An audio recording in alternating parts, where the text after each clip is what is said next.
कि राहुल गांधी जिस बात को आज उन्होंने कहा वो पहले से भी कहते रहे और बहुत मशहूर उनका डायलॉग हुआ था, हम दो हमारे दो वाला।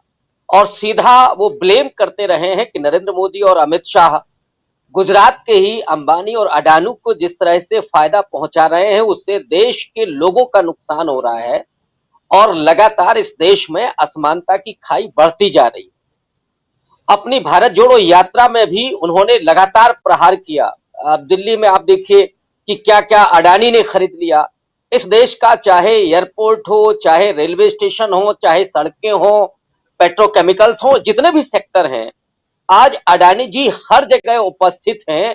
और ये कैसे हुआ, यही सवाल उन्होंने पूछा कि ये कौन सी जादूगरी थी कि 609वें स्थान पर जो आदमी 2014 में था वो 2022 तक आते आते दूसरे स्थान पर पहुंच जाता है। और सिर्फ इतना भर नहीं, राहुल गांधी बड़ी ईमानदारी के साथ और बहुत आर्थिक समझ के साथ लगातार बात करते रहे हैं।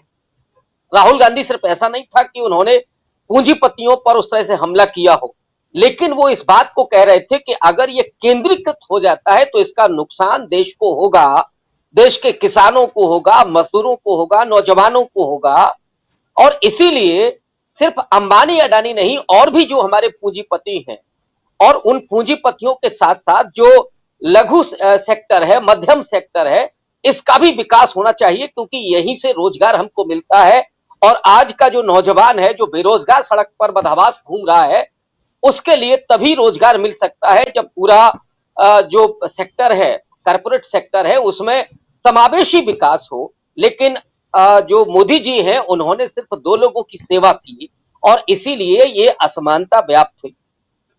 और जिस ढंग से उन्होंने आज सवाल पूछे कि हुआ क्या, क्यों ऐसे हुआ, किन किन यात्राओं में अडानी जी जा रहे थे और मोदी जी जब वो अडानी के हवाई जहाज में जा रहे हैं, जब वो चंदा ले रहे हैं, तो ये कैसे कहा जा सकता है कि साहब अडानी जी को उन्होंने फायदा नहीं पहुंचाया होगा। और ये अडानी जी इतने काबिल हैं कि अचानक इतनी बड़ी छलांग उन्होंने मार दी और जब हिंडनबर्ग की रिपोर्ट आ गई उसके बाद 22वें स्थान पर फिसल करके वो पहुंच गए हैं। लेकिन मैं समझता हूं कि जो प्रशांत जी ने सवाल उठाया था कि 1 घंटे तक लोगों ने सुना, एक दो लोगों ने टीका टिप्पणी की, और अभी जो आप कुछ चित्र दिखा रहे थे उसमें भी मैं उन चीजों को पकड़ने की कोशिश कर रहा था कि राहुल गांधी जब भारत जोड़ो यात्रा से लौट करके आए हैं उसके बाद आप देखिए कि जिस तरह से चाहे विपक्ष हो और चाहे सत्ता पक्ष हो, वो राहुल गांधी का कद उनकी नजरों में बढ़ा है। और इसीलिए वे लोग बहुत गंभीरता से राहुल गांधी को ले रहे हैं। आज अगर भारतीय जनता पार्टी के सांसद और मंत्री बैठ करके नहीं बोल पा रहे हैं तो उसकी मूल वजह है कि जब जनता का कोई नेता होता है तो उसके सामने बड़े बड़ों की बोलती बंद हो जाती है। आज अगर राहुल गांधी पर वो हमला करते, राहुल गांधी की आवाज को वो रोकते, राहुल गांधी के सवालों को सामने नहीं आने देते, तो ये सीधा हमला इस देश की जनता पर होता, उन करोड़ों लोगों पर होता जो राहुल गांधी को लगातार सुनना चाहते हैं और उस पूरी भारत जोड़ो यात्रा में सुनते आ रहे थे। इसीलिए भारतीय जनता पार्टी के जो सांसद मंत्री हैं वो डर की वजह से जनता के नायक को छूने की हिम्मत कोई नहीं करता। आप सीताराम येचुरी के इस चित्र को देख लीजिए कि वो जिस तरह से राहुल गांधी को तवज्जो दे रहे हैं, ये आने वाले भविष्य के संकेत हैं कि राहुल गांधी विपक्ष में किस तरह की भूमिका अदा करने वाले हैं और आगामी चुनावों में उनका कद क्या होगा, ये भी इस देश की जनता देखेगी। तो बहुत कुछ बदला हुआ है। मैं ये नहीं कहता कि राहुल गांधी की समझ में बहुत फर्क आया है, राहुल गांधी पहले भी ऐसे ही थे।